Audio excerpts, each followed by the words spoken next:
तो गाइज आप सभी का स्वागत है डेड मेंशन की एक और वीडियो में। और आज हम बात करने वाले हैं उसके चैप्टर नंबर 41 से आगे की स्टोरी के बारे में। पिछले चैप्टर के एंडिंग में हमने देखा था कि स्लैंडी 9 लोगों को चुना लगा के उनके हॉस्टेज को बोले तो पिल्ग्यू को उठा लेता है और उसको बंदी बनाकर एसडीटी एंटरटेनमेंट पे धावा बोल देता है। और इस वाले चैप्टर की भी शुरुआत एग्जैक्ट वहीं से होती है। स्लैंडी अपने सामने खड़े 2 हायर सिक्योरिटी गार्ड्स को कहता है, अगर तुम दोनों में से कोई एक जिंदा रहना चाहता है तो स्पार्की को मेरे पास ले आओ सालो। और ऐसा बोलते हुए वो लिटरली वहाँ पर 2 बॉम्ब्स को डाल देता है। और तभी कोई अचानक से वहाँ पर आता है और उन बॉम्ब्स को हवा में ही डिफ्यूज करके कट कर देता है। तो आखिर तो यहाँ पर कब से छुपा था शॉन? यानी कि ये कारनामा यहाँ पर शॉन ने ही किया है। मिस्टर पिल्ग्यू, क्या आप ठीक है? हाँ मैं ठीक हूँ, लेकिन मोआ कहाँ है? वो बाकी लोगों के साथ सेफ जगह पर जाने के लिए निकल चुकी है, क्योंकि वो लोग भी एक तरीके के गुड चाइल्ड है। क्या बोला? Good child? वो तो तू भी है ना? ऐसा बोलते हुए स्लैंडी ने शॉन के ऊपर काफी तगड़ा अटैक किया होता है। अगर तू गुड चाइल्ड है तो साले तुझे नॉल के साथ लड़ना चाहिए। तुम लोगों ने स्पार्की को क्यों किडनैप किया? पर इस फाइटिंग कन्वर्जेशन के दौरान शॉन काफी ज्यादा तेजी से मूव करता है और बातों बातों में ही स्लैंडी को बताता है कि तू साले गलत फहमी मत पाल, हम लोग किसी भी एंगल से गुड चाइल्ड नहीं है, वी आर बैड चाइल्ड्स। लेकिन फिर भी तू काफी ज्यादा धीमा है। अच्छा ऐसा है तो ये ले।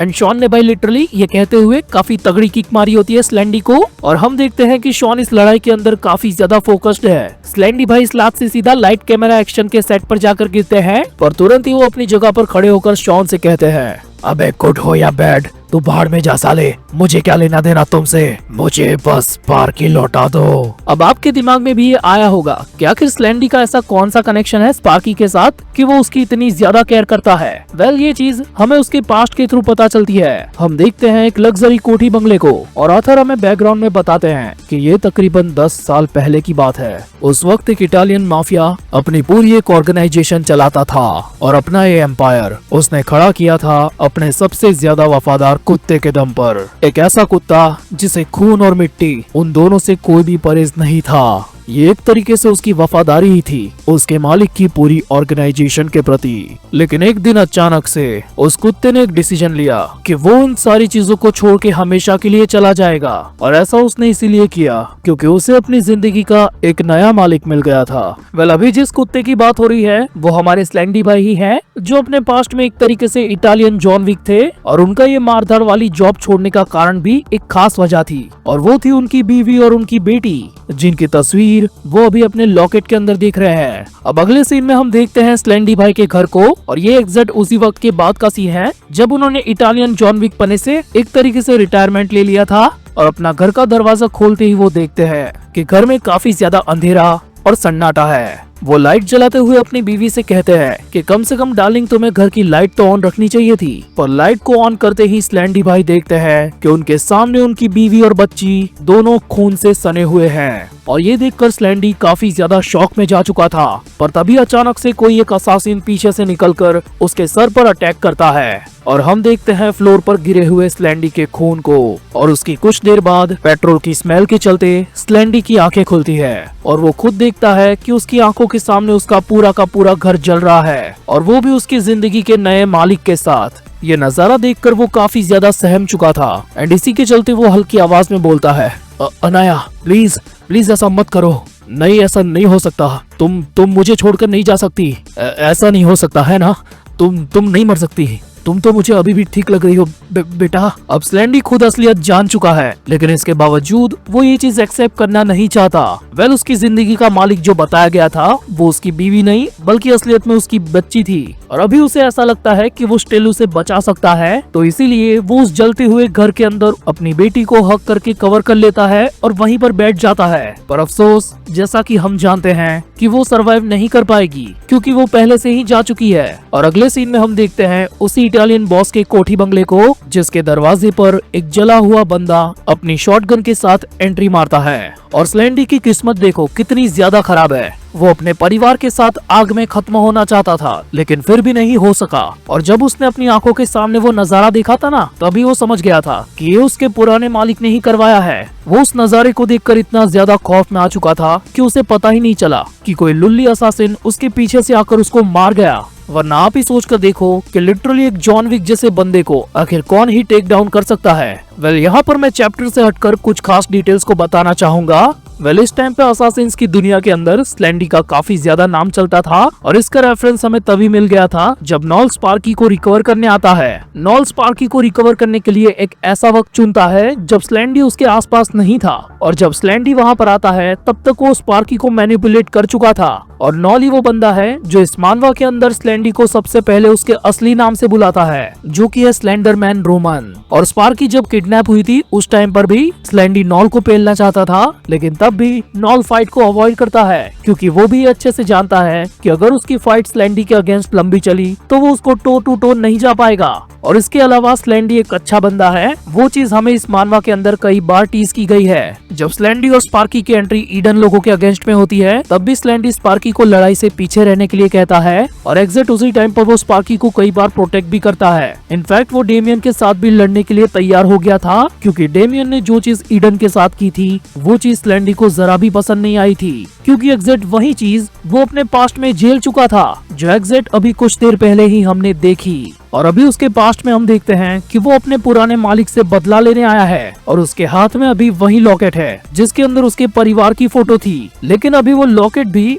आग में पिघल चुका है। अब हमें यहाँ पर नहीं बताया गया कि इसके आगे स्लेंडी के साथ क्या हुआ। अब कुछ चीजें देखकर तो यही लगता है कि उसने उस पूरी इटालियन ऑर्गेनाइजेशन का खात्मा कर दिया होगा, जिसके बाद वो किसी न किसी तरीके से स्पार्की से मिला होगा और उसके अंदर उसे अपनी बेटी दिखी होगी, क्योंकि ये चीज हम इस फोटो के अंदर क्लियर देख सकते हैं कि स्लेंडी की छोटी बच्ची कुछ स्पार्की की तरह ही दिखती थी। और यहाँ से सीन शिफ्ट होता है प्रेजेंट में। मॉर्गन के अंकल को खबर मिलती है कि कोई धमाका करते हुए बिल्डिंग के अंदर आ रहा है। ये सब आखिर क्या बकवास चल रहा है, क्या वो नॉल नाम का बंदा अभी यहाँ पर आया है? ये सुनकर छोटी सी स्पार्की को थोड़ी सी उम्मीद मिलती है कि नॉल उसे वापस ले जाने आया है और इसीलिए वो भी यहाँ से भागने के लिए तैयार हो जाती है। वो अपने छोटे जूड़े में से छोटा बॉम्ब निकालती है और कहती है, नॉल यहाँ पर आ गया, नॉल यहाँ पर स्पार्की के लिए आ गया। और ऐसा बोलकर वो उस बॉम्ब को वहीं उछाल देती है। इधर शॉन और स्लेंडी के बीच में घमासान फाइट चल रही होती है और पिल्ग्यू छुपकर शॉन को बताता है कि क्या बच्चे मैं तेरी मदद कर सकता हूँ, लेकिन शॉन उसको चालू फाइट में ही मना कर देता है। और अभी शॉन को स्लेंडी के साथ लड़ता हुआ देखकर पिल्ग्यू अपने मन में कहता है कि जब मैं उससे पहले लड़ा था ये उससे कहीं ज्यादा बदल चुका है। शॉन लिटरली स्लेंडी की हर बुलेट को डॉज कर रहा है और साथ में अपने नाइफ से स्लेंडी के ऊपर अटैक भी बजा रहा है। मैं पहले ही तेरी सारी टेक्निक को समझ चुका हूँ। क्या बात है, तू तो काफी ज्यादा तेज हो गया। ये सब का सब डिमिट्री की वजह से है। तब तो उसको तुझ पे काफी ज्यादा प्राउड फील होता होगा।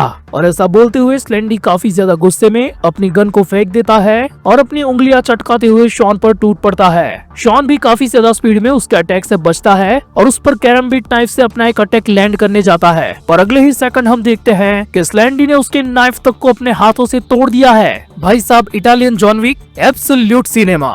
लिटरली स्लेंडी के पंचेस उस फ्लोर की टाइल्स को तोड़ रहे हैं। हाँ चल मैं भी देखता हूँ आखिर तो कब तक मेरे अटैक्स को डॉज करता रहता है। और शॉन को ये चीज समझ में ही नहीं आ रही कि अभी तक की फाइट के दौरान उल्टा उसने स्लेंडी को इतना ज्यादा घायल किया है, तो फिर वो हर पल इतना ज्यादा तेज कैसे हो रहा है। हाँ तो समझ नहीं पाया ना अभी तक, अब तो और ज्यादा भुगतेगा शॉन भाई ये देख के काफी ज्यादा शौक होता है कि स्लेंडी के मुंह में से भाप निकल रही है और अगले ही पल शॉन को ये पता ही नहीं चलता कि स्लेंडी का हाथ कब उसके मुंह पर आ गया।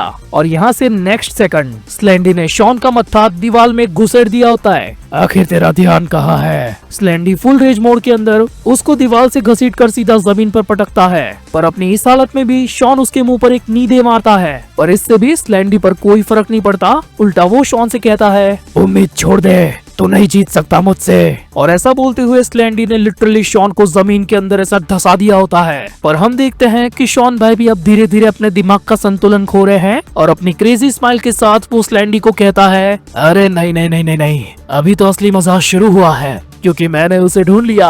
और इतना बोलकर जमीन में घुसा हुआ शॉन स्लेंडी के उस एक हाथ को दो जगह से तोड़ देता है, पहला कलाई से और दूसरा एल्बो से। वंस अगेन भाई लोग कहना पड़ेगा, it is absolute cinema. Well हम देखते हैं कि शॉन की इस हरकत की वजह से स्लेंडी उससे दूर हो जाता है और उसे भी अपनी आंखों पे अभी विश्वास नहीं हो रहा कि शॉन को इतना पीटने के बावजूद वो वापस से खड़ा हो रहा है। भाई लिटरली अभी सुपर हीरो लैंडिंग के पोज में बैठा है और ये देखकर स्लेंडी अपने मन में कहता है, इसकी आंखें काफी ज्यादा बदल गई है, ये बदल चुका है पहले से। और शॉन अपने हाथ में स्क्रू ड्राइवर लेकर एक नई पोजीशन के साथ तैयार होता है तो चलिए शुरू करते हैं बिना किसी बकचोदी के।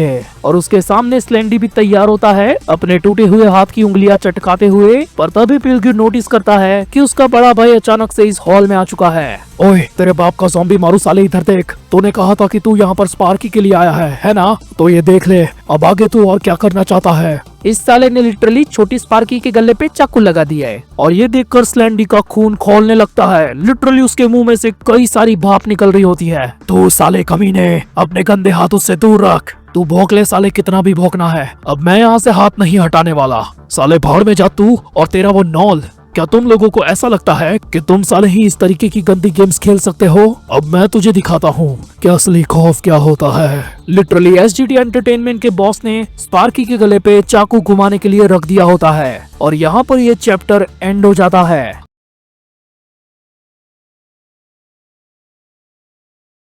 अब इस चैप्टर की शुरुआत एग्जैक्टली वहीं से होती है जहां पर पिछला वाला चैप्टर एंड हुआ था। मॉर्गन के अंकल ने स्पार्की को दबोच के उसे नाइफ पॉइंट पर रख दिया होता है और ऐसा करके वो ब्लैकमेल करता है स्लेंडी को। और बैकग्राउंड में हमें ऑथर बताते हैं कि कोई भी इंसान पैदाइशी विलन नहीं होता।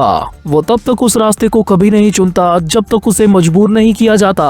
यानी कि विलन्स होते नहीं है बल्कि बनाए जाते हैं। और अभी हम देखते हैं स्लेंडी को जो काफी ज्यादा गुस्से में है, यहाँ तक कि उसकी आंखें चमक रही है और मुंह से भाप निकल रही है। वो देखता है कि स्पार्की उसका नाम चिल्लाकर रो रही है और अगले ही पल हम देखते हैं कि स्लेंडी उन सारे एनिमीज के सामने अपने घुटनों पर बैठ जाता है। प्लीज मैं तुमसे माफी मांगता हूँ, स्पार्की को जाने दो। तुम जो कहोगे मैं वो करूँगा। मैं तुम्हारा गुलाम बन के रहूंगा, लेकिन स्पार्की को छोड़ दो। क्या ऐसी बात है? सच में ये तेरे लिए इतनी मायने रखती है? अब बताना साले, आखिर कैसा लग रहा है खुद को ऐसे हालात में पाकर? जरा सोच कर देख कि मुझ पर क्या बीती होगी जब तुम लोगों ने मेरे पिलग्यू का कान काटा था। पर मॉर्गन के अंकल की ये बात सुनकर स्लेंडी अपने गले को नोचते हुए कहता है, नहीं कान, ये मैंने नहीं किया, लेकिन फिर भी मैं तुम्हें उसके बदले में अपनी जान देने को तैयार हूँ। मैं तुमसे भीख मांगता हूँ, प्लीज वापस से मेरी दुनिया मुझसे मत छीनो। और स्लेंडी की ये बात सुनकर मॉर्गन के अंकल को कुछ याद आता है और वो अचानक से स्पार्की को छोड़ देते हैं। जाओ यहाँ से, चले जाओ यहाँ से। मैं सोच भी नहीं सकता कि अभी मैं क्या करने वाला था। क्या तुम लोग जानते भी हो कि मैंने डेड मेंशन से मोआ को क्यों खरीदा? मैं अपनी घटिया जिंदगी में कुछ बन नहीं पाया था, इसलिए मैं बस एक गैंगस्टर बनना चाहता था और मुझे तो इस बारे में भी कुछ नहीं पता था और ना ही मेरे पास कोई खास स्किल थी। एक के बाद एक हर दिन बस वही जिंदगी। और मेरी ये घटिया जिंदगी मैंने अपने आप के लिए चुनी थी। पर एक दिन जब मैंने आसमान की ओर देखा तो मुझे वहाँ पर एक नई दुनिया दिखी जो मेरी इस घटिया दुनिया से काफी ज्यादा अलग थी, जैसे कि एक उजाले से भरी हुई जन्नत। और तब मेरे दिमाग में बस एक ख्याल आया कि मैं इस दुनिया को ही अपना बना लूं। और फिर मैंने अपने सारे पैसों को मॉर्गन को खरीदने में लगा दिया। मैंने ऐसा सोचा था कि हमारी जिंदगी आसान हो जाएगी और हम अच्छी जिंदगी जीने लगेंगे, लेकिन एक छोटी बच्ची को बड़ा करना इतना भी आसान नहीं होता। पर फिर भी हमें उस काम में खुशी मिलती थी। यानी कि मॉर्गन का अंकल बेसिकली ये कहना चाहता है कि वो स्लेंडी की सिचुएशन को समझता है कि आखिर एक छोटी बच्ची को अपनी दुनिया मानना कैसा लगता है। तुमने कहा था कि तुम्हारा नाम ग्यूटाइशिम है ना? तुम्हारा मुझ पर एक एहसान रहेगा और बहुत जल्द हम लोग एक दूसरे के आमने सामने आएंगे, क्योंकि स्कैरियोट ने अभी तक डेड मेंशन के गुड चिल्ड्रंस का पीछा नहीं छोड़ा। क्या स्कैरियोट? आखिर साला वो क्या है? मैं वैसे तो अपनी चीजों में बंधा हुआ हूँ, लेकिन फिर भी तुम सबसे वादा करता हूँ कि एक बार मैं भी कोशिश करूंगा कि तुम्हारी दुनिया में बचा पाऊँ। यानी कि जाते जाते भी भाई ने धमकी तो दी ही है और साथ में ऐसा भी बोला है कि मैं तुम लोगों की मदद करेगा, लेकिन सिर्फ एक ही बार। और ये स्कैरियोट क्या है ये हमें अभी तक नहीं पता, प्रोबेबली आगे पता चल जाएगा। अब यहाँ से सीन शिफ्ट होता है और हम देखते हैं डेमियन को जो चीजें तबाह कर रहा है और गालियां दे रहा है स्लेंडी को। साला ज़ॉम्बी की शक्ल का मुझे तो वो पहले से ही पसंद नहीं था। सुनो लॉन्डो, अब प्लान में थोड़ा सा चेंज है। अब इसे अपना एक इंटर्न टेस्ट ही समझ लेना। और ये बात वो बोल रहा होता है दो हट्टे कट्टे मुस्टंडो को, जिनकी शक्ल हमें प्रॉपरली नहीं दिखाई जाती। पर डेमियन की बात से इतना तो पता चल गया है कि ये लोग नॉल के नए रिक्रूट है और ये लोग भी डेड मेंशन के गुड चाइल्ड रह चुके हैं पहले। और यहाँ से सीन वापस से शिफ्ट होता है और हम देखते हैं रेचल को, जो काफी ज्यादा गुस्से में भी है लेकिन कंफ्यूज भी है। और ये इसीलिए क्योंकि वो जब यहाँ पर नहीं थी तब इन लोगों ने स्पार्की को स्लेंडी के साथ ऐसे ही जाने दिया और अभी इसी वजह से उसने मॉर्गन के चच्चा के सर पे बंदूक लगा दी होती है। पर मॉर्गन का अंकल उसे कहता है कि मुझे इस बात का कोई भी रिग्रेट नहीं है, उनको छोड़ दो रैचल, अगर वो वैसा ना करते तो मैं कुछ ज्यादा ही खतरे में पड़ जाता। सच में वो काफी ज्यादा करीबी मामला था, अगर तुम यहाँ पर होती तो समझ जाती। लेकिन अभी तुम मुझे एक चीज बताओ रैचल, कि आखिर ये घटिया लड़की अभी हमारे साथ यहाँ पर क्या कर रही है? वेल शॉन बात कर रहा है मैरी की, जिसको रैचल यहाँ पर लेकर आई है। I mean, तभी तो रैचल यहाँ पर नहीं थी। और शॉन के मुंह से अपनी ये तारीफ सुनकर वो उससे कहती है, ओह माय, तुम तो मुझे सच में घटिया कह रहे हो। हाँ, तुम्हें ये बात काफी ज्यादा कड़वी लगेगी, लेकिन मैं इतनी ज्यादा दूर से बस तुम लोगों की मदद करने के लिए आई हूँ। पर तुम्हारी इन घटिया बातों की वजह से अब मेरा मन अपने काम में नहीं लग रहा। हाँ, बड़ी आई सारी साथ में काम करने वाली, तू अगर ना भी आती तो हमको कोई फर्क नहीं पड़ता। हाँ, मैं तो देख ही रही हूँ, तुम्हें वैसे भी कोई फर्क नहीं पड़ा जब तुम्हारा हॉस्टल तुम्हारे सामने से चला गया। अरे यार, तुम पहले दोनों चुप हो जाओ यार। और शॉन भाई, आप पहले मैरी की पूरी बात तो सुन लो। वेल, मॉर्गन इन सबको बताती है कि 9 लोगों का गोल है सारे गुड चिल्ड्रंस को अपनी साइड पर करना। वो पहले तो उन सबको डराएगा और अपनी बात मनवाएगा, और जो नहीं माना उसके पेरेंट्स को ही टपका देगा। तो शॉन मैरी को चिल्लाकर कहता है कि इसमें नया है क्या, ये सारी चीज तो सारी हमको भी पता है। हाँ बिल्कुल सही, लेकिन मैंने और रैचल ने मिलकर कुछ ऐसे बच्चों को ढूंढ निकाला है जिन पर नॉल की नजर हो सकती है। बिल्कुल सही, हमने उन सारे बच्चों की स्पेशलिटी और फाइल्स को चेक किया जो विंसेंट को कुछ हद तक याद थे, और अभी उन बच्चों पर मेरी भी नजर है। यानी कि इन दोनों मोहतरमाओं का कहने का मतलब ये है कि उनमें से कुछ बच्चे तो ऐसे होंगे जिनको नॉल अपनी साइड करना चाहता है। और अभी मैरी ने उन लोगों की करंट इन्फॉर्मेशन भी ढूंढ ली होती है कि इनमें से तो कुछ ऑलरेडी हमारे साथ रिक्रूट हो चुके हैं, यानी कि बाकी लोगों में से भी कुछ हमें ज्वाइन कर लेंगे। तो शॉन उन लोगों को पूछता है कि अगर ऐसा है तो उन लोगों की स्किल आखिर कैसी होगी, क्या हमारा उन पर भरोसा करना सही होगा। और यहाँ से सीन शिफ्ट होता है और हमें दिखाया जाता है एक फ्लैशबैक, जिसमें हम देखते हैं एक अंडरग्राउंड अरीना जहाँ पर अभी एक ब्रूटल नॉकआउट हुआ है। और बैकग्राउंड में हमें रैचल बताती है कि डेड मैंशन के वर्जन 1 के सारे बच्चों को इस तरीके से बनाया गया था जो उनके बायर्स की नीड्स को पूरा करे, और उनकी यही चीज उन बच्चों को किसी न किसी खास चीज के अंदर स्पेशल बनाती थी। तो सोचकर देखो कि क्या होगा जब हम किसी एक बच्चे की स्पेशलिटी पर ही फोकस करें और वो स्पेशलिटी उसकी कॉम्बैट हो, तो वो कितना ज्यादा पावरफुल हो जाएगा।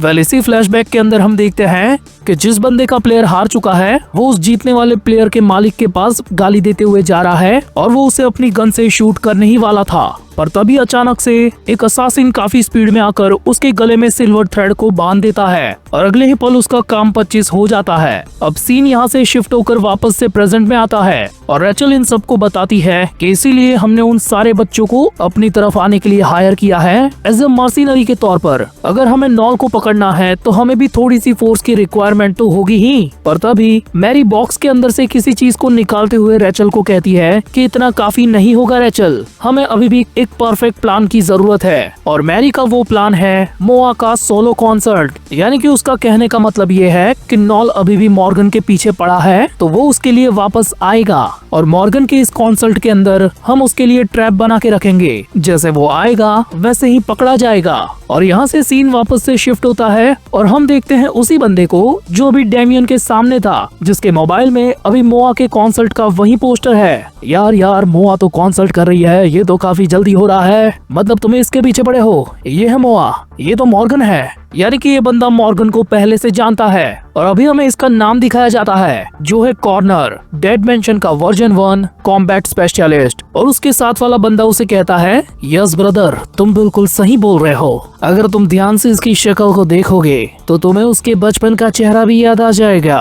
और इस बंदे का नाम होता है एरिक, और ये भी है वर्जन 1 से, और ये एक असासिनेशन स्पेशलिस्ट है। मेरे भाई तू मजाक तो नहीं कर रहा ना, ये सच में मॉर्गन है, मुझे हंसी आ रही है, जरा देख इसके मेकअप को, ये क्या बन चुकी है। ब्रदर कॉर्नर, मेरे सामने ऐसे मुंह फाड़ के हंसा मत करो, मुझे पता है ये काफी ज्यादा मजेदार है। और डेमियन इन लोगों की बातें सुन के उनको पूछता है कि सालो वहाँ पर खड़े खड़े कर क्या रहे हो, चलो हमें निकलना है जल्दी से। पर कॉर्नर उसे जवाब देते हुए कहता है कि भाई तू अपने रास्ते पर जा और हम जाएंगे अपने रास्ते पे, हमको नहीं आना तेरे साथ अब। यार हमने तो पहले ही डिसाइड कर लिया है कि हम अपनी पुरानी दोस्त की साइड में जाएंगे, यानी कि मॉर्गन की इस वाली फोटो के अंदर जो 2 बच्चे उसकी साइड में दिख रहे हैं वो यही दोनों हैं। और एरिक डेमियन से कहता है कि हमने तो पहले ही अपनी साइड को चूज कर लिया है, यानी कि ये दोनों अब शॉन लोगों के बैड चाइल्ड वाले ग्रुप में हैं। और एरिक डेमियन के सामने ये भी रिवील करता है कि हम लोग पहले से ही उनसे मिले हुए हैं, बल्कि हम लोग तो यहाँ पर तेरा वेट कर रहे थे कि तू हमको रिक्रूट करने आए और हम तेरे को धर ले।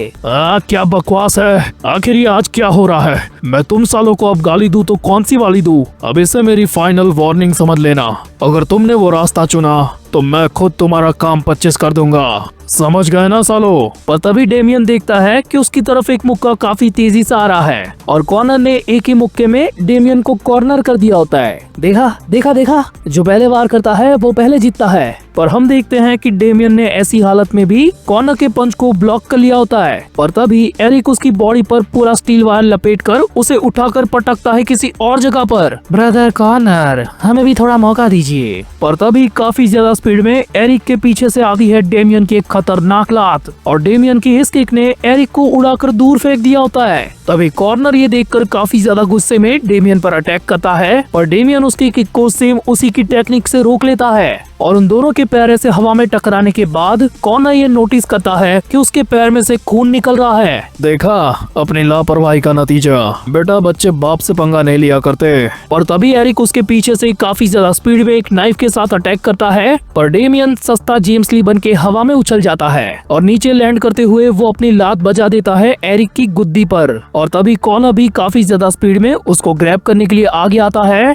पर तभी उसकी भी ठुड्डी पर पड़ता है डेमियन का एक जोरदार घुटना, जिससे भाई ने विमल थूक दी होती है। और अगले ही पल डेमियन अपने शू में से एक ब्लेड निकालता है और कॉर्नर की बॉडी के हर एक कॉर्नर पर कई सारी लातें बजा देता है और आखिर में कॉर्नर के सर पर पड़ती है एक हिल राइजम किक। एंड क्लोजअप में हम देखते हैं कि डेमियन के जूतों के शॉल में भी लोहा लगा है। तूने बोला था कि वो क्लासमेट है ना? मुझे बता साले, आखिर तू ऐसा क्यों बोला? क्या तुम बड़वों को सच में ऐसा लगता है कि डेड मेंशन की नई जनरेशन एक मजाक है? और यहाँ पर ये वाला चैप्टर एंड हो जाता है।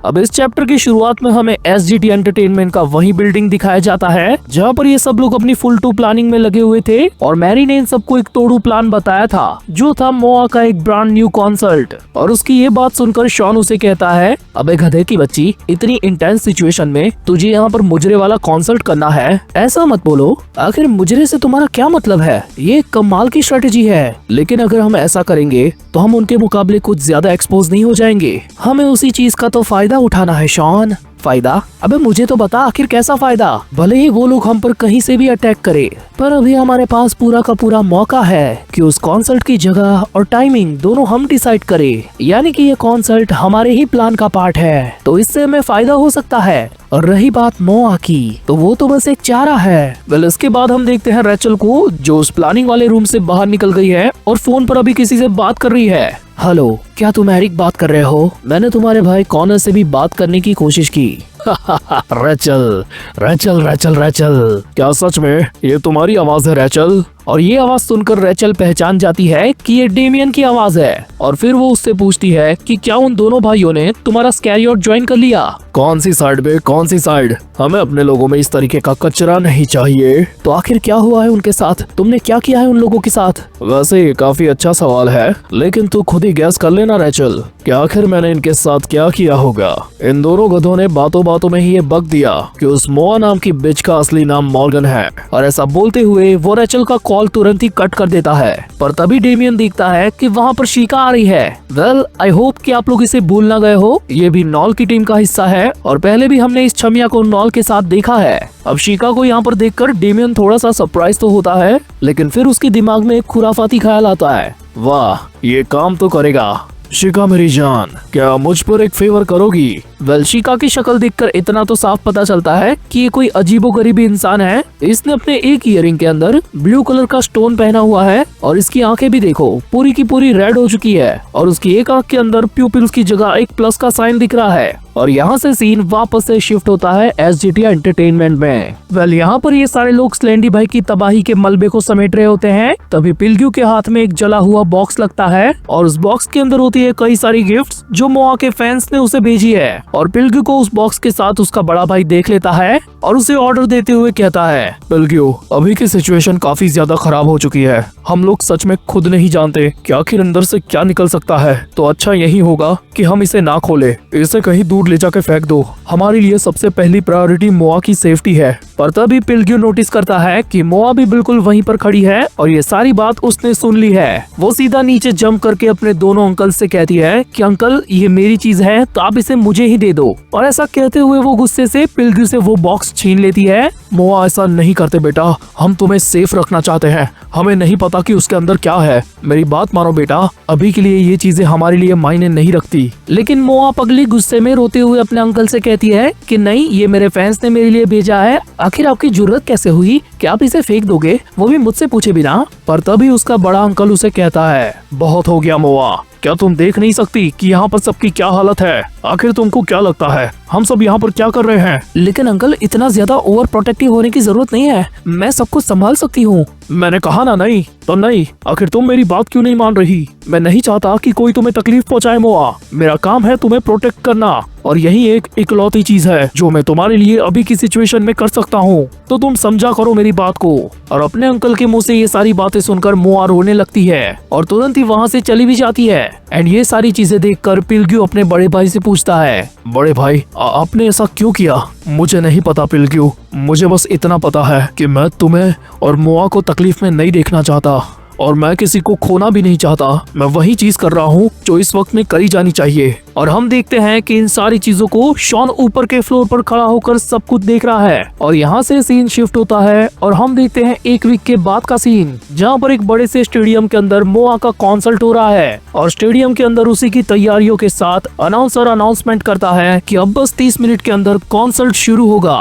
ऑलराइट एवरीवन, आप सब लोग तैयार है ना? प्लीज मेहरबानी करके अपनी उसी जगह पर डटे रहना जो जगह मैंने तुम सबको असाइन की है। वेल मैरी अभी बैक स्टेज रहकर सारी चीजों पर नजर रख रही है और अपनी गैंग के सारे बंदे चारों तरफ फैल चुके हैं। हम देखते हैं छोटे यूजिन को जो छोटा सा सिक्योरिटी गार्ड बना हुआ है, जिसे देखकर आते जाते लोग खुश हो रहे हैं और वो अभी पार्किंग एरिया में है और उसके साथ पार्टनरशिप में अभी यूरी भी होता है। अबे यार क्या बकवास है, कितनी गंदी कॉस्ट्यूम है ये। अरे भाई मुझे तो तू एकदम कंफर्टेबल लग रहा है यार, तू अपना बेड भी घुमा सकता है इस कपड़े में। ओके, मुझे पता चल गया तुम दोनों कहाँ पर हो। अब मुझे बताओ डिमिट्री, आखिर तुम जिस जगह पर हो वहाँ पर क्या हाल चाल है? वेल हम देखते हैं डिमिट्री को जो भाई सूट बूट में काफी ओपी लग रहा है, लिटरली लड़कियां मर रही है उस पे। और वो मैरी को कहता है, मैं स्टेडियम की फ्रंट साइड पर हूँ, बिल्कुल गेट पर। ज्यादातर लोग कॉन्सर्ट अटेंड करने के लिए यहीं से एंटर कर रहे हैं और अभी तो यहाँ पर कोई दिक्कत की बात नहीं है। तो आखिर में बची मैडम रैचल, आखिर तुम कहाँ पर हो रैचल इस पूरी भीड़ के अंदर? रैचल क्या तुम्हें मेरी आवाज नहीं आ रही? मुझे डिस्टर्ब मत करो मैरी, मेरे पास तुमसे बात करने का वक्त नहीं है। मैं यहाँ की ऑडियंस में अंडरकवर अटेंडी बन के आई हूँ। मैं तुम सबकी बात सुनती रहूंगी, लेकिन यहाँ पर रहकर मुझे चीजों को अपने तरीके से करना होगा। ठीक है रैचल, जैसा तुम कहो। लेकिन अब आखिर में शॉन, मुझे बताओ कि आखिर तुम्हारा क्या स्टेटस है? क्या तुम्हें ऊपर से सब कुछ सही से दिख रहा है? वेल हम देखते हैं कि शॉन भाई को बिल्कुल बैटमैन वाली पोजीशन दे रखी है। भाई सीधा स्टेडियम में बने स्टेज के ऊपर खड़ा है और वहाँ से सारी चीजों पर नजर रख रहा है। हाँ, यहाँ से मैं सब कुछ वैसे देख तो सकता हूँ, लेकिन मुझे यहाँ से कोई घुसपैठिया दिख नहीं रहा है। मुझे पक्का पता है वो लोग इंतजार कर रहे हैं कि कब कॉन्सर्ट स्टार्ट हो और बाद में वो लोग धाबा बोल दे, यानी कि सब लोग अपनी अपनी पोजीशन पे सेट हो चुके हैं। और तभी शॉन देखता है अंकल पिल्ग्यू को और वो उनको कांटेक्ट करके कहता है, मैं आप सब अंकल्स को एक खास चीज कहना चाहता हूँ, अपने आप को इतनी ज्यादा तकलीफ मत दिया करो। ऐसा करने से आप लोग खुद ही इंजर्ड हो रहे हो। आप लोगों का बस एक ही काम है, आपको मोआ पर नजर रखनी है बस, और कुछ भी नहीं, क्योंकि वो हम है जो यहाँ पर आज एनिमीज से लड़ेंगे। ठीक है, लेकिन अब तो तुम भी हमें अंकल्स कह रहे हो। अरे यार वो तो मॉर्गन भी बोलती है, इसलिए मेरे मुंह से निकल गया। तुम यार तुम भूल जाओ कि मैंने तुमको अंकल कहा। ऑलराइट, अब तुम हम सबके बीच में हो। मुझे बताओ क्या तुम पूरे तरीके से तैयार हो? मॉर्गन तो ठीक है, हर कोई अपनी जगह पर है। अगले 5 सेकंड्स में लाइट्स बंद होगी और जैसे ही स्पॉटलाइट सीधा तुम पर आए तो तुम शो को स्टार्ट कर देना मॉर्गन। अब मैरी के इतना बोलते ही उस आखिरी 5 सेकंड्स का काउंटडाउन शुरू होने वाला होता है और तभी हम देखते हैं कि पार्किंग एरिया में कोई एंटर करता है और यूरी उस नए मेहमान से कहता है, भाई साहब आप जरा लेट है, प्रोग्राम भाई शुरू होने वाला है, अब तो तुम काफी ज्यादा लेट हो। और नंबर 5 के काउंटडाउन के साथ हम देखते हैं कि यहाँ पर एंट्री हो चुकी है एरिक की और उसके साथ शिका भी है। और अभी एरिक की एक आंख में अलग सी चमक हम देख सकते हैं, शायद से उसके साथ कुछ किया गया है। और यहाँ से सीन शिफ्ट होता है डिमिट्री की तरफ और वो देखता है कि उसके सामने एक हट्टा कट्टा बंदा बिल्कुल ज़ॉम्बी वाली चाल चलते हुए आ रहा है और हम इसे जानते हैं ये एरिक का ब्रदर कॉनर है। और क्लोजअप में हमें पता चलता है कि शिका ने इसके साथ भी कुछ किया है क्योंकि इसकी भी एक आंख चमक रही है। और यहाँ पर काउंटडाउन 4 खत्म होता है और हम देखते हैं रैचल को, जिसको कोई पीछे से हाथ देकर बुलाता है और ये होता है वही बचकाना बुड्ढा जिसको स्लैंडी ने चूना लगाया था और उसने अभी रैचल को गन पॉइंट पे स्टॉप कर दिया होता है। और यहाँ पर खत्म होता है काउंटडाउन 3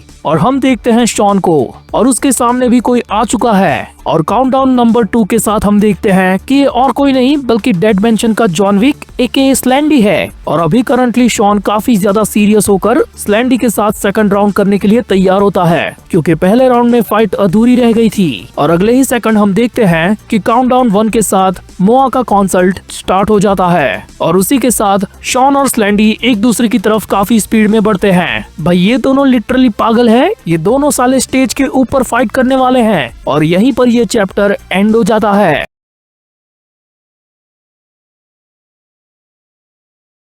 अब इस चैप्टर की शुरुआत में हमें स्टेडियम की पार्किंग का वही सीन दिखाया जाता है जहां पर यूरी और यूजिन मौजूद है और अभी उनके सामने एरिक और शिका आ चुके हैं। और एरिक के हाथों में हथियार देखकर यूरी समझ जाता है कि यही लोग आज उनके एनिमीज है। और बस इतना पता चलते ही भाई सीधा उनकी तरफ फुल स्पीड में बढ़ने लगता है। पीछे से बेचारा यूजिन चिल्लाता रह जाता है कि भाई पहले अपन को प्लान बनाना पड़ेगा, हमको पता नहीं है कि उनके पास कितनी ताकत है। अरे भाड़ में गई ताकत, पहले मैं उसको 2 फटके मार तो दूं, फिर तू देखते रही हो। और ऐसा बोलकर यूरी काफी ज्यादा स्पीड में उन दोनों की तरफ बढ़ रहा होता है और शिका सिर्फ अपनी एक उंगली से एरिक को कमांड देती है, ये मेरा ऑर्डर है कि उन दोनों को खत्म कर दो। और शिका के इतना बोलते ही एरिक काफी ज्यादा स्पीड में यूरी के नजदीक आ जाता है। यानी कि इससे हमें शिका की पावर्स का थोड़ा सा अंदाजा लगता है कि वो अपनी किसी टेक्निक के जरिए किसी को भी कंट्रोल कर सकती है और उनसे जो चाहे वो करवा सकती है। यानी कि ये एक तरह का हिप्नोटिज्म है। अब शिका के मुंह से एरिक का नाम सुनकर यूजिन ये समझ जाता है कि उनके सामने अभी जो बंदा लड़ रहा है वो डेड मेंशन के वर्जन 1 से है क्योंकि उसने भी रैचल और मैरी की लिस्ट देखी होगी। पर वो बेचारा अभी इस बात से इसीलिए कंफ्यूज है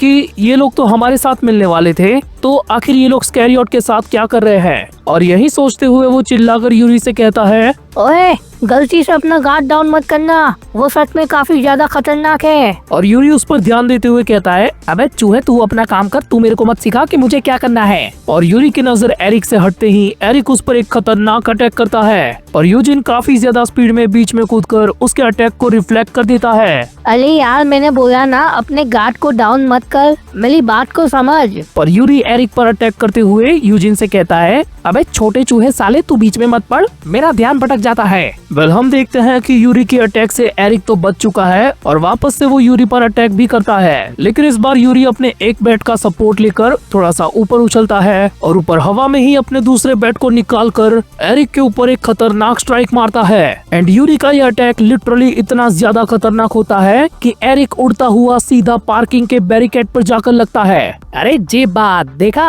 अब उनका पावर। और हम देखते हैं शिका को जो धराशायी हो चुके एरिक के पास वापस से जाती है और प्यार से उसके गाल को सहलाते हुए उससे वापस से कहती है, खड़े हो जाओ, ये मेरा ऑर्डर है। और यूरी देखता है कि एरिक अपनी जगह पर वापस से खड़ा हो रहा है। वो अपनी आंखों पे विश्वास भी नहीं कर पाता कि आखिर वो अभी अपने सामने क्या देख रहा है। वो यूजिन से कहता है, अबे ये क्या है, मैंने पक्का काफी जोर से इसको मारा था, इतना जोर से मारा था कि ये तो क्या इसका भी खड़ा ना हो सके। ये सब उसके साथ वाली उस तमिया का काम है, वो उसे किसी डॉग की तरह कंट्रोल कर रही है, इसीलिए वो इस कंडीशन में अभी भी खुद को तकलीफ देते हुए हिल रहा है क्योंकि उसके पास अपनी बॉडी का कंट्रोल ही नहीं है। अच्छा तो ये बात है, यानी कि मैं इसे और भी ज्यादा मार मार कर भूत बना सकता हूँ, तब तो और भी ज्यादा मजा आएगा यार। अरे यार तू मेरी बात क्यों नहीं समझता, हमको पहले प्लान बनाना होगा, हमें उसकी एबिलिटी के बारे में मालूम ही नहीं है कि वो किस चीज में एक्सपर्ट है। हाँ वो एबिलिटी में उसको पीटते हुए पता लगा लूंगा। चल अब साइड में हट जा।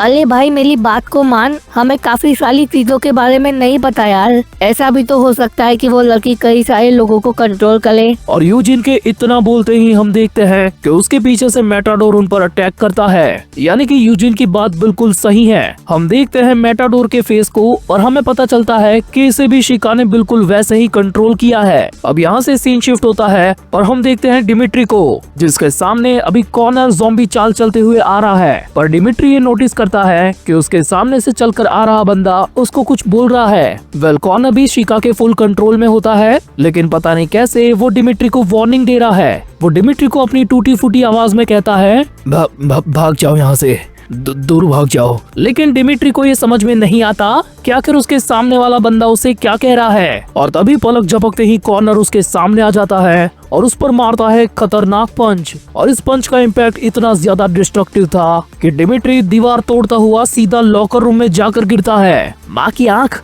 आखिर ये क्या था? आखिर किसी के मुक्के इतने ज्यादा पावरफुल कैसे हो सकते हैं? भाग जाओ यहाँ से, दूर भाग जाओ। लेकिन डिमिट्री अभी भागने की कंडीशन में नहीं होता। कॉर्नर के पंच से डिमिट्री के वो घाव खोल चुके होते हैं जो नॉल ने उसे पहले दिए थे। और अभी वो देखता है कि कॉर्नर उसकी तरफ काफी ज्यादा स्पीड में एक और पंच मारने के लिए आ रहा है। एंड यहाँ से अचानक से सीन शिफ्ट हो जाता है। हम वापस से देखते हैं उसी स्पॉट को जहाँ पर यूरी और यूजिन अकेले थे। भाई मेटाडोर ने उस पूरी जगह पर एस्टॉक की बारिश कर दी होती है और यूजिन को शायद से मेटाडोर ने निपटा दिया है। याद है ना, उसके पीछे से उसने अटैक किया था और इस वजह से अभी यूरी के गोटे मुंह में आ चुके होते हैं। उसका ध्यान यूजिन की तरफ होता है और वो उससे चिल्लाकर कहता है कि छोटे थोड़ी देर संभाल ले, मैं आता हूँ। पर एग्जैक्ट उसी सेकंड पर मेटाडोर उस पर एक एस्टॉक फेंक कर मारता है पर यूरी उस एस्टॉक को अपने बैट से मार के दूर कर देता है। पर तब तक यूरी का गार्ड डाउन हो चुका था और मेटाडोर उसके नजदीक आ चुका था। ये मेटाडोर लिटरली यूरी की थाई को थाई कबाब बना देता है। उसने अपनी एस्टॉक को उसके थाई के आर पार कर दिया होता है और यूरी बेचारा इस घाव से संभलता उससे पहले ही एरिक भी उसके पीछे से उस पर एक अटैक करने के लिए आता है। यूरी उन दोनों के बीच में से काफी ज्यादा स्पीड में हट जाता है और एक खाली जगह पर चला जाता है और इसी बीच उसने अपनी थाइज में से उस एस्टॉक को निकाल लिया होता है, जिस वजह से वो थोड़ा सा डिसबैलेंस हो जाता है और वो उसी एस्टॉक के जाल पर गिर जाता है। और अभी जमीन पर बैठे हुए वो देखता है कि उसके सामने से दो ज़ॉम्बी जैसे बंदे उसे खत्म करने के लिए आ रहे हैं, जिनकी आंखों में यूरी की मौत के अलावा और कुछ भी नहीं है। और यहाँ से सीन शिफ्ट होता है यूरी के पास्ट में। हम देखते हैं छोटे वाली यूरी को जो काफी ज्यादा पिटा हुआ है और बैकग्राउंड में अभी प्रेजेंट वाला यूरी कहता है, रशिया में एक कहावत थी कि ये एक ऐसा कंट्री है जहाँ पर हर साल बेसबॉल के 500,000 बैट बिकते हैं, लेकिन औसतन ग्लव्स और बॉल का बस एक ही सेट बिकता है। लेकिन आखिर इस कहावत का मतलब क्या था वो मैंने अपने बाप से सीखा। हम देखते हैं कि यूरी का फादर शराब पीकर उसे उसी बैट से कहीं ज्यादा मारता था। वो उसे उतना पीटता था कि जब तक 3-4 बैट से टूट ना जाए। और वो छोटे यूरी को कहता था कि यही वो रीजन है कि ये बैट्स इतने ज्यादा बिकते हैं। मेरे लिए वो टाइम इतना ज्यादा गंदा था कि काश उस बैट की जगह पर एक बार मैं टूट जाऊं और यहाँ से आजाद हो जाऊं। यूरी, मैंने कहा था ना कि कमजोर लोग ही रोते हैं। क्या तुझे अपने बाप के जैसा ताकतवर नहीं बनना? अगर तुझे ऐसा बनना है तो मैं जितना भी तुझे मारूं तुझे हंसना होगा। और ऐसा बोलकर यूरी का बाप उसे और भी ज्यादा पीटने वाला होता है, पर तभी उसके पीछे से एक मर्दाना हाथ आकर उस बैट को वहीं पर रोक लेता है। वो तुरंत ही पलट कर देखता है तो पाता है कि उसके पीछे कोई महाकाय राक्षस जैसा बंदा खड़ा है। बैरफुट, मैंने सब कुछ बता दिया था। लेकिन वो राक्षस जैसा बंदा उसके मुंह को दबाकर पिचका देता है और उसे बोलता है, ना मुन्ना ना, अभी तूने क्या कहा? कमजोर लोग रोते हैं और ताकतवर हंसते हैं, है ना? मुझे तो तेरी बात पर पूरा भरोसा है। तो अब बता मुझे कि क्या अब तू हंसेगा या रोएगा? वेल यही वो बंदा है जिसने यूरी को बचाया और उसको एक नई जिंदगी दी। लेकिन ये कौन है हमें अभी तक नहीं पता। और यहाँ से सीन वापस से शिफ्ट होता है प्रेजेंट में और अभी हम देखते हैं कि यूरी हल्की सी स्माइल के साथ हंस रहा है और उसी बंदे को याद करते हुए अपने बैट को रोड पर जोर से पछाड़ता है। और उसने जिस जगह पर ये बैट मारा था ना, उस जगह से रोड के कुछ पत्थर टूटकर ऊपर उछलते हैं और यूरी उन्हीं पत्थर पर अपने बैट की एक स्ट्राइक को जोर से मारता है और कुछ सेकंड्स के लिए मेटाडोर और एरिक को रोक लेता है। और इसी चीज का फायदा उठाकर वो उस पूरे एस्टॉक के पिंजरे में से निकलता है और अपने अगले अटैक की पोजीशन में आ जाता है। हम देखते हैं कि उसके हाथ में 2 बॉल्स है जो टंगस्टन कार्बाइड से बनी है, यानी कि उन बॉल्स के सरफेस तो काफी ज्यादा नरम है लेकिन ये कहीं ज्यादा उछलती है और यूरी उन दोनों बॉल्स को अपने दोनों ओपोनेंट पर मार देता है। वेल हम देखते हैं कि मेटाडोर और एरिक उस बॉल से आराम से बच जाते हैं, लेकिन वो दोनों बॉल्स उनके पीछे रहे बैरिकेड और मेटाडोर की एस्टॉक पर टकराकर वापस उनको आकर लगते हैं और उन बॉल्स के ऐसे ही जंप करने की वजह से वो चीज कई बार रिपीट होती है, यानी कि यूरी ने अपना दिमाग लगाकर उन लोगों को उनके खुद के ही जाल में फंसा लिया है। आया मजा, मैं पहले से ऐसा ही करना चाहता था। लेकिन हम देखते हैं कि इतनी मार खाने के बावजूद भी एरिक वापस से उठकर यूरी पर अटैक करने के लिए आता है और हम देखते हैं कि यूरी का एक पैर तो कम्प्लीटली इंजर्ड है, तो वो भाग भी नहीं सकता और अगर वो इंजर्ड ना भी होता तो भी वो नहीं भागता क्योंकि उसके पास एक प्लान है। उसने वापस से येलो बॉल्स की जोड़ी निकालकर उसको एक साथ एरिक के ऊपर मार दिया होता है और वो दोनों येलो बॉल्स एरिक की साइड से जाकर निकलती है, पर तभी एरिक ये नोटिस करता है कि उसकी बॉडी सिल्वर थ्रेड के अंदर रैप हो चुकी है और वो सिल्वर थ्रेड दोनों तरफ से लगा हुआ है उन्हीं बॉल्स के अंदर, यानी कि एरिक अभी कम्प्लीटली ट्रैप हो चुका है। और हम देखते हैं कि यूरी अब अपने फाइनल अटैक के लिए 3 रेड बॉल्स को निकालता है और एक साथ तीनों को एरिक के ऊपर लॉन्च कर देता है। हम देखते हैं कि वो बॉल्स जितनी ज्यादा स्पीड के अंदर घूमते हुए एरिक की तरफ जा रही है तो उसके अंदर से ब्लेड निकल रही है जो पलक झपकते ही एरिक को हर तरफ से चीर देती है। ये मेरा खास अटैक है। बॉल्स के अंदर नाइफ छुपे हुए हैं, वो भी उसी के सेम शेप के साथ, और मैंने इसको नाम दिया है बेयर क्लॉ। वेल शिका इन सारी चीजों को साइड पर खड़ी होकर देख रही होती है और हम देखते हैं कि उसके पीछे मेटाडोर अपने पैरों पर वापस से खड़ा हो रहा है, पर तभी यूजिन काफी ज्यादा स्पीड में आकर मेटाडोर की ठुड्डी पर मारता है अपनी दोनों लाते एंड यूजिन का ये अटैक इतना ज्यादा सरप्राइज और अनएक्सपेक्टेड था कि जिसे देखकर यूरी भी शॉक हो जाता है। अबे चूजे, तू अभी तक जिंदा है? हाँ बिल्कुल, इतनी मार तो मैं आराम से खा सकता हूँ। मैं जानबूझकर बेहोश हुआ था ताकि उसका गार्ड डाउन हो जाए। और आगे यूजिन तारीफ करते हुए यूरी को बताता है कि वो एक साइड पर पड़ा हुआ आराम से यूरी के पूरे शो को एंजॉय कर रहा था और वो उसकी स्किल से काफी ज्यादा इम्प्रेस है। मैंने तो पहले ही कहा था ना बच्चे कि मैं अकेला काफी हूँ, तुझे मेरे पर भरोसा नहीं था। पर यूजिन उसे कहता है कि भाई मैं तेरी नहीं तेरे वेपन्स की तारीफ कर रहा हूँ, जो अभी तू बेयर क्लॉ के बारे में ज्ञान पेल रहा था मैं उसकी बात कर रहा हूँ। अबे साले, लेकिन उनको चलाया तो मैंने है ना, ऐसी फालतू की बातें मत किया कर मेरे सामने, मैं तुझसे कहीं ज्यादा ताकतवर हूँ। और यूरी की इसी बात के दौरान उसके पीछे काफी ज्यादा स्पीड में डेमियन आता है और उसको अपनी खतरनाक लात मारते हुए कहता है, आखिर तुम दोनों साले कौन हो? ये क्या बकवास सी जोड़ी है? और डेमियन की लात से हम देखते हैं कि यूरी उड़ता हुआ एस्टॉक को तोड़कर दूर जाके गिरता है। सच में यार, मैं देख देख के पक गया। आखिर तुम लोग कितनी घटिया फाइट करते हो, और ऊपर से बच्चों जैसी बचकानी हरकत। क्या मजाक चल रहा है? तुम घटिया लोग क्या इसे एक खेल समझते हो? और आखिर में हम देखते हैं यूरी को, जिसका काम 25 तो नहीं हुआ लेकिन फिर भी उसके मुंह से विमल का मसाला निकल चुका है। और डेमियन की ये दासो एंट्री के साथ ये चैप्टर यहीं पर एंड हो जाता है।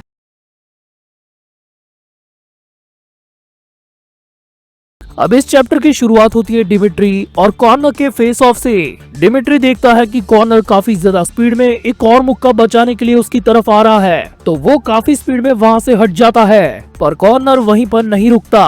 वो एक के बाद एक अपने पंचेस को डिमिट्री के ऊपर थ्रो करे जा रहा होता है और डिमिट्री देखता है कि उसका हर एक पंच काफी ज्यादा डिस्ट्रक्टिव है। और डिमिट्री के दिमाग में अभी एक ही बात चल रही होती है कि क्या ये बंदा सच में इतना ज्यादा पावरफुल है। उसे लगता है कि पिछली बार जो स्लैंडी के साथ उसकी फाइट हुई थी, इसका लेवल भी बिल्कुल स्लैंडी जितना ही है। पर तभी कॉर्नर पलक झपकते ही उसकी राइट साइड पर आ जाता है और उसे एक खतरनाक सा पंच मारते हुए कहता है कि भाग जाओ यहाँ से। अब आपको ये चीज याद होगी कि ये पिछले चैप्टर में भी कुछ ऐसा ही बोल रहा था, तो अब ये सुन सुनकर डिमिट्री के कान पक चुके थे और इसी वजह से वो भी गुस्से में कॉर्नर को ठीक वैसा ही पंच मारता है, जिससे कॉर्नर थोड़ा सा पीछे तो हो जाता है, पर वो वापस से वही सेम चीज को रिपीट करते हुए डिमिट्री की तरफ आगे बढ़ता है। और अब डिमिट्री को थोड़ा थोड़ा ऐसे रियलाइज होने लगा था कि शायद से ये बंदा सच में मुझे कुछ बताना चाहता है, लेकिन वो अपने कंट्रोल में नहीं है और उसे वापस से कंट्रोल में लाने के लिए डिमिट्री को उस पर कई सारे अटैक्स करने होंगे। एंड यही सोचकर वो एक वेपन से उस पर एक खतरनाक अटैक करता है और कॉर्नर अपने आप को झुकाकर उससे भी बच जाता है, लेकिन बेचारे की स्पीड इतनी ज्यादा थी कि वो घूमते हुए सीधा उसी लॉकर से टकराकर नीचे गिर जाता है। सरप्राइज सरप्राइज, लगता है ये हथियार खुद भी जानते होंगे कि मैं लड़ते हुए यहीं पर आने वाला था। देख, मुझे नहीं पता कि तुझे मुझसे क्या चाहिए, पर अगर तू चाहता है कि तू मेरे हाथों से मरे तो तेरी ये आखिरी इच्छा मैं पूरी करूंगा। डिमिट्री उसकी आखिरी इच्छा पूरी करता उससे पहले ही सीन यहाँ से शिफ्ट हो जाता है और हम देखते हैं शॉन के उसी सीरियस फेस को जब वो स्लैंडी के सामने स्टेज के ऊपर खड़ा था। हाँ शॉन, पिछली बार हमारा हिसाब थोड़ा सा अधूरा रह गया था, है ना? आज पूरा चुकता कर देंगे, अपनी असली ताकत दिखा मुझे। और इतना बोलकर ये दोनों एक दूसरे पर टूट पड़ते हैं और अगले ही सेकंड शॉन स्लैंडी के अटैक से आराम से बच जाता है। पर तभी स्लैंडी शॉन के मुंह पर अपनी शॉटगन को पॉइंट करता है और चला देता है और इस धमाके को नीचे स्टेज पर से मॉर्गन भी नोटिस करती है। इवन उसके फैंस में से एक बंदा चिल्लाकर कहता है कि भाई वो क्या हुआ, वहाँ पर एक धमाका हुआ था अभी। पर उस एग्जैक्ट मोमेंट पर मैरी कंट्रोल रूम में से सीधा स्पॉटलाइट को मॉर्गन के ऊपर कर देती है और इसी के साथ ये कॉन्सर्ट स्टार्ट हो जाता है। एंड मैरी चिल्लाकर अपने सभी टीममेट्स को बताती है कि हमारे एनिमीज अब आ चुके हैं, तैयार हो जाओ, वो लोग आ चुके हैं। यूजिन, यूरी, क्या तुम लोगों को मेरी आवाज आ रही है? डिमिट्री, क्या तुम मुझे सुन पा रहे हो? डैम इट, रैचल, क्या तुम तक मेरी आवाज पहुंच रही है? जल्दी से बताओ। मैरी, चिल्लाना बंद करो, मेरा सामना पहले ही किसी और से हो चुका है। यानी कि कंट्रोल रूम में बैठी इस बावली को पता ही नहीं है कि ये लोग कब के आ चुके हैं। इनफैक्ट इन लोगों ने यूरी और यूजिन को निपटा भी दिया है और बचे हुए लोग अपनी औकात के हिसाब से अभी भिड़ रहे हैं। अब हम वापस से देखते हैं रेचल को, जिसको उस बचकाने बुड्ढे ने गन पॉइंट पे रख दिया है और वो उसे कहता है, अपुन ने तुम्हारे बारे में काफी कुछ सुना है रेचल, तुम चकमा देकर छुपने में काफी ज्यादा माहिर हो। लेकिन अब अपुन को लगता है कि वो सारी सिर्फ अफवाह थी। इस बुड्ढे के मुंह की सारी बातों को मैरी भी रेचल के ईयरपीस के जरिए सुन लेती है और वो उसी के कम्युनिकेशन के थ्रू रेचल को बताती है कि अगले 2 सेकंड के अंदर मैं स्पॉटलाइट को थोड़ा सा छेड़छाड़ करूंगी। यानी कि उसके जरिए रेचल के पास मौका होगा कि वो इस बुड्ढे को चकमा दे दे। और हम देखते हैं कि 2 सेकंड के काउंटडाउन पर बिल्कुल वैसा ही होता है। रेचल पलक झपकते ही उस बुड्ढे के हाथ को ऊपर कर देती है, जिस वजह से उसका गन शॉट ऊपर हवा में फायर हो जाता है और मॉर्गन के फैंस की इतनी आवाज के चलते किसी को पता ही नहीं चलता कि यहाँ पर किसी ने गन फायरिंग की है। रेचल उतनी तेजी से वहाँ से गायब हो जाती है कि बुड्ढे को पता ही नहीं चलता कि वो कहाँ पर गई। हम देखते हैं कि रेचल उस दद्दू से थोड़ी सी ही दूरी पर है और ये चीज ये शुगर दद्दू भी महसूस कर लेता है, पर उसे पता ही नहीं चलता कि आखिर रेचल एग्जैक्टली कहाँ पर है। एंड तभी वो नोटिस करता है कि उसके पैर पर किसी ने काफी गहरा कट दे दिया है और इस बात का पता लगाते हुए वो और ज्यादा गोल गोल घूमता है, लेकिन तभी फिर से उसके हाथ पर भी एक कट लग जाता है। और हाँ, ये सारी चीज रेचल ने ही की होती है और वो इस दद्दू को उसी बात का एहसास दिला रही है कि आखिर वो किस चीज में माहिर है। और मानना पड़ेगा कि रेचल के इस कारनामे से इस दद्दू के गोटे मुंह में आ चुके हैं। पर तभी यहाँ से सीन शिफ्ट हो जाता है और हम आते हैं वापस से डिमिट्री और कॉनर की फाइट पर। ये दोनों एक दूसरे पर एक के बाद एक अटैक बजा रहे होते हैं, बट डिमिट्री यहाँ पर वेपन्स का यूज करता है और कॉनर अपने रॉ मुक्कों का। एंड इसके बावजूद भी वो डिमिट्री के वेपन वाले हर अटैक से बच रहा होता है और तभी अचानक से डिमिट्री उसके पैर पर एक कुल्हाड़ी फेंक कर मारता है, जिससे बचने के लिए कॉर्नर स्लाइड करता हुआ थोड़ा सा पीछे हो रहा होता है। और तभी डिमिट्री को लगता है कि ये उसके लिए एक ओपनिंग है, तो एक फावड़े को लेकर वो सीधा उस पर अटैक करने के लिए जाता है। पर जमीन पर नीचे गिरते हुए भी कॉर्नर उसकी छाती पर एक लात दे मारता है और सच में ये लात डिमिट्री को काफी ज्यादा जोर की लगती है, क्योंकि ये एग्जैक्टली उसी जगह पर लगी है जहाँ पर नॉल ने उसको चीर के रख दिया था।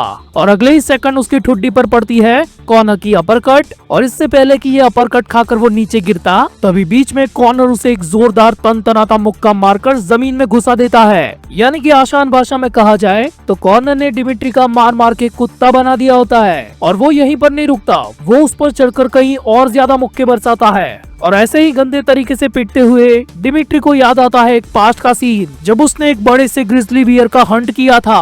बड़े भैया इगोर, देखिए इन माउंटेन्स का सबसे बड़ा बियर, मैंने इसका शिकार किया है। डिमी, मेरे छोटे भाई, आखिर तुम्हारे शिकार के गले में वो क्या चीज अटकी हुई है, मुझे दिखाओ जरा। और हम देखते हैं कि ये जो डिमिट्री का बड़ा भाई है, उस साले ने इससे भी कहीं ज्यादा 3 से 4 गुना बड़े बेयर को हराया है और उसे मारकर उसने उसी का थ्रोन बनाया है जिस पर वो बैठा है। और उसके सवाल का जवाब देते हुए डिमिट्री उसे कहता है कि भैया मैंने काफी ज्यादा मेहनत की, लेकिन मैंने सिर्फ इस छोटे से नाइफ का ही यूज किया है, इसके अलावा मैंने किसी भी हथियार को नहीं छुआ। निराशा हो रही है मुझे कि तुमने एक हथियार का सहारा लिया। मेरी बात को हमेशा याद रखना डिमी, कभी भी एक लोहे के टुकड़े पर भरोसा मत करना। तुम्हारी असली ताकत उसमें नहीं बल्कि इसमें है। तुम्हारी अपनी मुट्ठी में।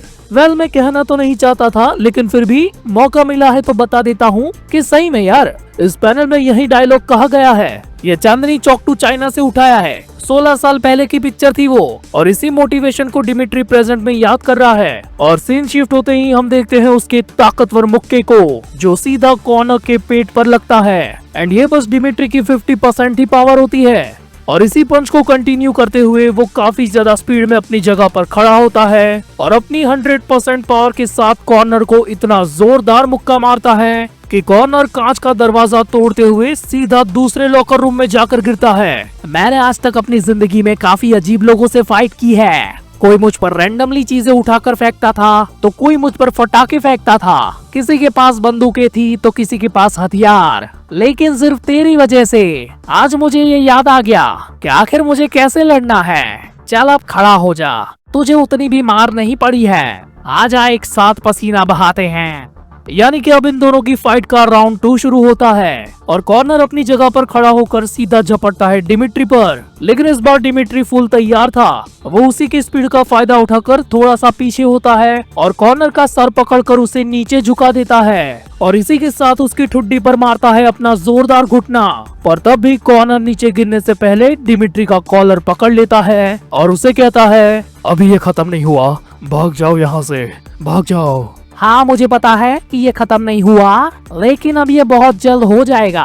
अभी तो मैंने बस शुरुआत की है। और डिमिट्री के इतना बोलते ही वो दोनों एक दूसरे पर अनगिनत मुक्के बजाने लगते हैं। लिटरली दोनों में से कोई हार मानने को तैयार ही नहीं होता। दोनों के मुंह में से विमल की पिचकारियां उड़ रही होती है। पर हम ये खास देख सकते हैं कि डिमिट्री अभी कुछ ज्यादा ही रेज मोड में है। अब अगले सीन में हमें उस लॉकर रूम के बाहर बस किसी के मुक्के की आवाज सुनाई दे रही होती है, जो काफी ज्यादा लाउडली आ रही है। और फिर हम देखते हैं कॉर्नर के घुटने को जमीन पर गिरा हुआ और उसी फ्लोर पर काफी सारा खून भी गिरा होता है। और डिमिट्री उसे बोलता है, आया मजा?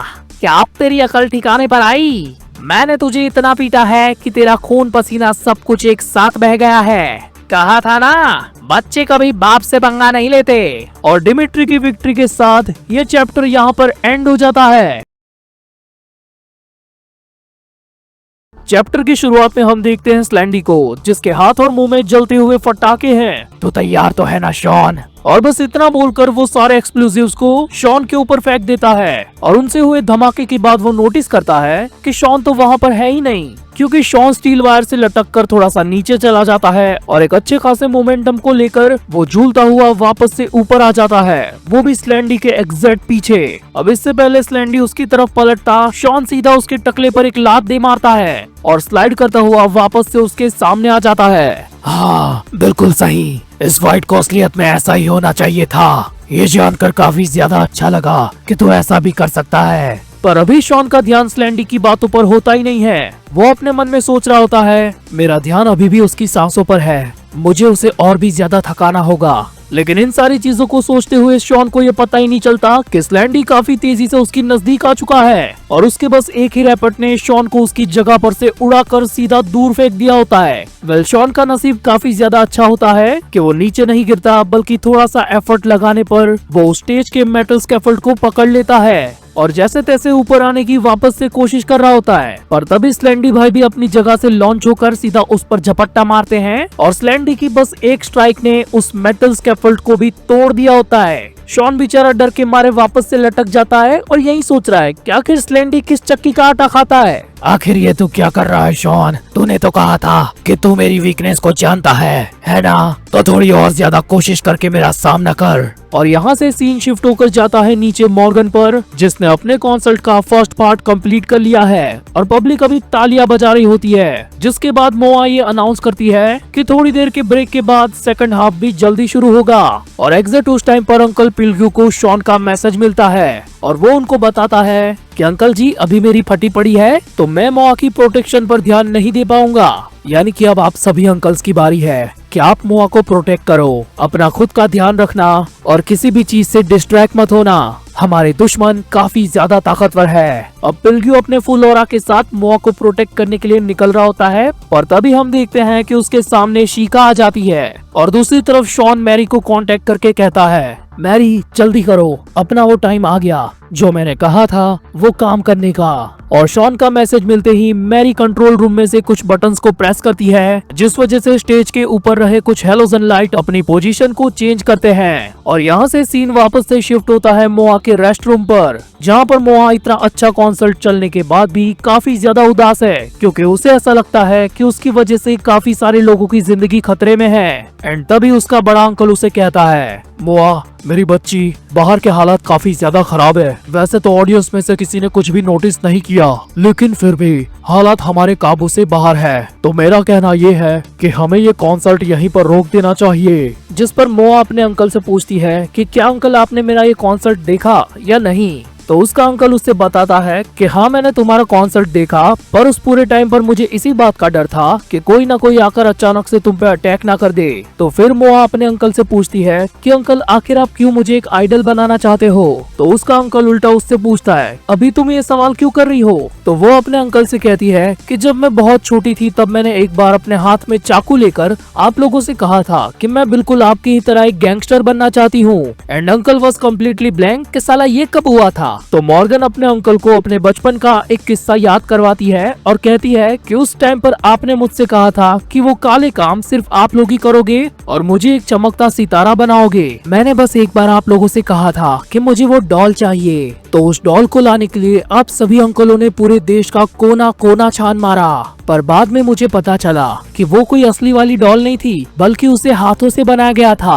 और वो काम किया था अंकल पिल्ग्यू ने सिर्फ और सिर्फ मेरे लिए। यानी कि बेसिकली मॉर्गन का कहने का मतलब ये है कि वो जब छोटी थी तब उसकी एक ख्वाहिश पूरी करने के लिए इन सारे गैंगस्टर अंकल्स ने अपने आप को पूरे तरीके से झोंक दिया, और इसीलिए वो तब से चाहती थी कि वो इनकी तरह ऐसी अच्छी वाली गैंगस्टर बने। और ये सारी बातें सुनकर बिल्कुल हमारी तरह अंकल भी पक चुका है। वो मोआ को कहता है कि तू क्या बकवास कर रही है, आखिर तुम कौन सी चीज को किस चीज के साथ कंपेयर कर रही हो मोआ। तो मॉर्गन आगे और भी ज्यादा बातें पेलते हुए कहती है कि अंकल आपने जो मेरे लिए वो सितारे वाले सपने देखे थे वही हकीकत मैंने आज अपने फैंस के अंदर देखी, और ये कोई एक्टिंग नहीं बल्कि असलियत थी। ये वही लोग हैं जिनकी वजह से मैं आज इतनी चमक पाई हूँ। आप मेरे लिए यही दुनिया तो बनाना चाहते थे, तो प्लीज थोड़ी देर के लिए ही सही मुझे एक बार स्टेज पर देखिए। यानी कि मोआ को असलियत में पता है कि उसके अंकल ने उसका कोई कॉन्सर्ट वगैरह कुछ भी नहीं देखा, क्योंकि उसका ध्यान चारों ओर से आ रहे खतरे के ऊपर था, और इसीलिए वो चाहती है कि उसका अंकल उस पर भरोसा करे और उसे ये कॉन्सर्ट पूरा करने दे। और इन दोनों की इसी बातचीत के बीच वहाँ पर पिल्ग्यू की एंट्री होती है, और पिल्ग्यू का बड़ा भाई अपने खुशी के आंसू पोंछते हुए उसे कुछ बताने ही वाला होता है कि तभी पिल्ग्यू उसके ऊपर अटैक कर देता है। उसके एक ही मुक्के से मॉर्गन का बड़ा अंकल उड़ता हुआ दूर जाके गिरता है, और मॉर्गन भी काफी ज्यादा शॉक हो जाती है कि आखिर ये क्या हो गया।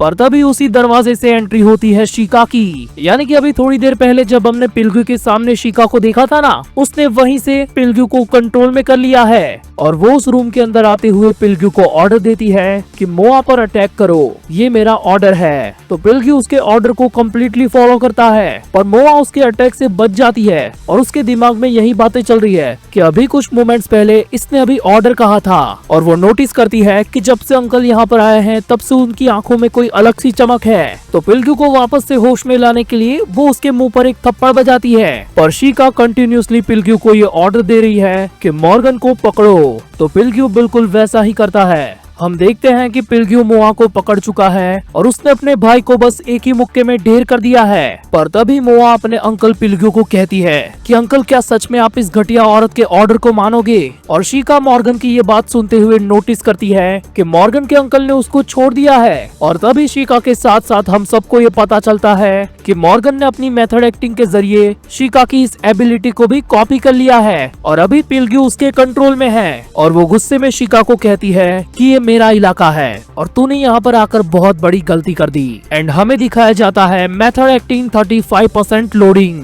पर इससे पहले मॉर्गन और कुछ करती, यहाँ से सीन वापस से शिफ्ट हो जाता है और हम देखते हैं उंगलियां चटकाते हुए स्लैंडी को। मैं चाहता था कि तू मुझसे और अच्छा लड़े, लेकिन तू तो थक रहा है शॉन। क्या? आखिर साले तू ये क्या बोल रहा है? मैंने तो अभी बस शुरुआत की है। और ऐसा बोलते हुए शॉन ने अपनी जैकेट को निकाल दिया होता है और वो अपने पीछे लगी हेलोजन लाइट को देखकर बोलता है, जैसा मैंने एक्सपेक्ट किया था ये बिल्कुल वैसा ही है। मुझे भी काफी ज्यादा गर्मी लग रही है। पता नहीं तो क्या सोच रहा है शॉन, लेकिन अब खेल खत्म करने का वक्त आ चुका है। ये बोलकर स्लेंडी वापस से उससे भिड़ जाता है, पर इस बार शॉन पीछे नहीं हटता। वो अपने आयरन फिस्ट वाले स्टान को लेता है और स्लेंडी पर इतनी खतरनाक स्ट्राइक मारता है कि स्लेंडी को वो अटैक पड़ते ही वो टप्पा खाता हुआ पीछे जाकर गिरता है। और हम देखते हैं कि स्लेंडी के मुंह से अभी धुआं निकल रहा है और इससे पहले कि वो संभल पाता, शॉन उसके काफी ज्यादा करीब आ जाता है और कहता है, मैं जानता था। और ये बोलकर स्लेंडी के मुंह पर पड़ता है एक जोरदार मुक्का, फिर एक और इसके रिब्स पर, फिर एक और वापस से उसके मुंह पर। और ये तगड़ी हिट खाने के बाद स्लेंडी सोच में पड़ जाता है कि अचानक से ये क्या हो गया। वो पलट कर देखता है शॉन की तरफ और शॉन उसे अब धुंधला धुंधला दिखने लगा है, पर फिर भी वो अपने आप को संभालता है और अपनी उंगलियां चटकाकर अपने नेक्स्ट अटैक के लिए तैयार होता है। पर तभी शॉन उसके मुंह पर एक और मुक्का काफी जोर से फेंक के मारता है। मुझे ये पहले से पता था कि तेरी पूरी ये बॉडी जल चुकी है। मैंने हर बार नोटिस किया जब भी हमारी फाइट हुई कि तू कैसे सांस लेता है, और मुझे ये पता चला कि एक्सट्रीम लेवल तक जलने के कारण तेरी बॉडी के सारे पोर्स क्लोज हो चुके हैं और इसी वजह से हर पल लड़ते हुए तेरी बॉडी ओवरहीट करती है। तू बाहर से तो काफी अच्छी कंडीशन में दिखता है, लेकिन अंदर से तेरी बॉडी एक तरह की भट्टी में तप रही होती है। मुझे शॉन की ये स्ट्रेटेजी और रीजन काफी ज्यादा अच्छा लगा, क्योंकि हमें स्टार्टिंग से ये दिखाया गया था कि जब भी स्लेंडी ऐसे एक्सट्रीम लेवल पर लड़ता है तो उसके मुंह से भाप निकलने लगती है। और ये इसीलिए होता है क्योंकि स्लेंडी की पूरी बॉडी जल चुकी है, तो किसी नॉर्मल ह्यूमन की तरह उसे पसीना वगैरह नहीं आता।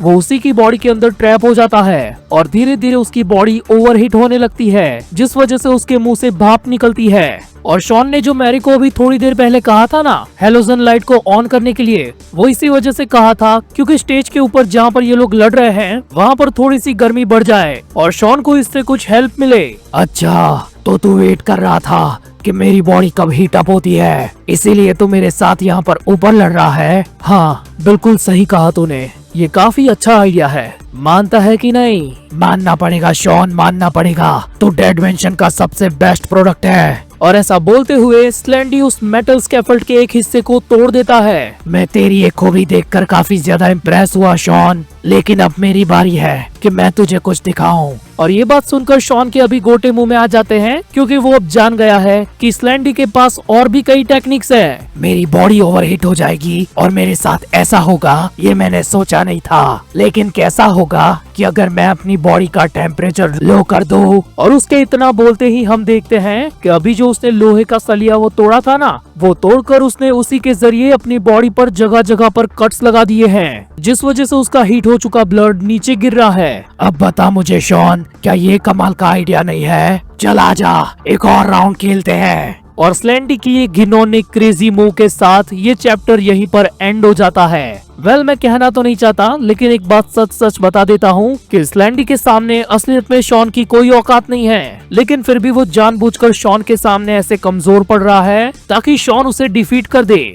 पता है ना, जब वो स्पार्की को एसजीटी एंटरटेनमेंट से वापस ले जा रहा था तब उसने ये कहा था कि मैं भी एक बार कोशिश करूंगा तुम्हारी ये दुनिया बचाने के लिए। हम सबको ये अच्छे से पता है कि स्लेंडी भी कोई बुरा बंदा नहीं है, पर देखते हैं कि आगे उसके साथ क्या होता है। तो अगर आपको ये वीडियो पसंद आई और आप ऐसे ही वीडियोस और भी ज्यादा देखना चाहते हो तो प्लीज इस वीडियो को लाइक कर देना, और अगर चैनल पर नए हो तो इस चैनल को भी सब्सक्राइब कर देना। और मैं मिलता हूँ आपको अपनी अगली वीडियो में।